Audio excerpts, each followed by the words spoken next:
அது இது வந்து கிரியேட்டிவ் சாண்ட். அது வச்சு நான் செஞ்சேன். என்ன செஞ்சிருக்க இதெல்லாம்? இது நண்டு, இது சீ ஹவுஸ், இது சர்க்கிள்.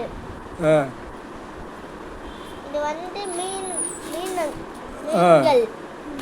இது வந்து கடலூர் நண்டுப்பா, கடல் நண்டு. இது செய்யறதுக்கு டாய்ஸ் அவங்களே தராங்களா? ஆமாம். வேணுன்ற டாய்ஸ் நம்மளே வச்சுருந்தா கூட இந்த கிரியேட்டிவ் சேண்டை வச்சு இந்த மாதிரி அழகாக பண்ணலாம் இல்லையா? இது நான் தான் செஞ்சது. அதை செஞ்சவங்க பேர் என்ன? அஞ்சனா ஸ்ரீ. அர்ஜுன் என்ன செஞ்சா? ஆனால் கழிச்சிட்டான். ஆமாம், அல்லாதைக்கு வீடியோ எடுக்காமல் விட்டார் தாத்தா. இது சூப்பராக இருக்குது, இன்னும் தொடரட்டும்.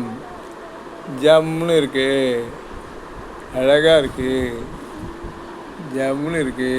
Super super super super Anjana, super. நீ என்ன சொல்ற? நீ என்ன கேம் ஆடிங்கிறியா? ஆமாம், இந்த மாதிரி ஆடணும். கையில் ஒட்டாமல் மண்ணில் விளையாடுறதுக்கு பதிலாக இந்த மாதிரி கையில் ஒட்டாமல் அழகாக விளையாடணும்.